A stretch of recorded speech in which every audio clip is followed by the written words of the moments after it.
Les députés nationaux ont déclaré recevable la proposition de loi sur les tribunaux de commerce.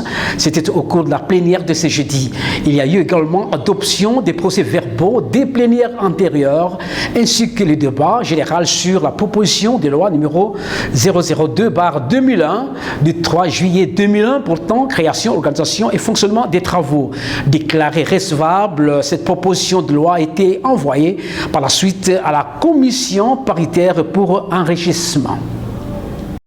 Le député déclare recevable la proposition de loi sur les tribunaux des commerces. Les élus nationaux ont siégé en plénière ce jeudi 7 octobre dans la salle des congrès du Palais du Peuple, sous la conduite de Jean-Marc Kabunda Kabound, premier vice-président de l'Assemblée nationale. Outre l'adoption des procès-verbaux de plénière antérieure, il figurait en bonne place les débats généraux sur la proposition de loi de modifiant et complétant la loi numéro 002/2001 du 3 juillet 2001 portant création, organisation et fonctionnement des tribunaux des commerces ainsi que l'adoption des recommandations du rapport de la Commission Défense et Sécurité. En présentant l'économie de sa proposition de loi, le député Jean-Pierre Kayembe a précisé qu'il s'agit d'une proposition déjà votée et adoptée par la plénière au cours de la dernière législature, mais déclarée non conforme à la Constitution.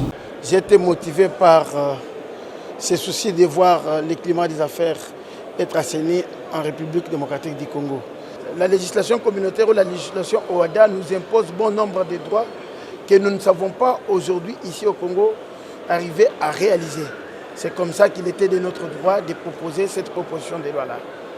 D'abord, j'ai eu à corriger les insuffisances constatées dans la première proposition de loi qui a été déposée par mon collègue et rejetée par la Cour constitutionnelle.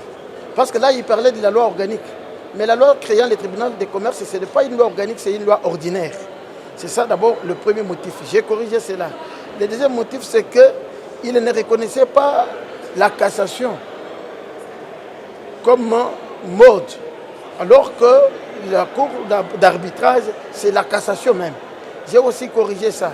Il y avait beaucoup d'incohérences qui étaient dans cette loi-là, que j'ai dû corriger pour permettre cette fois-ci à ce que cette loi soit promulguée.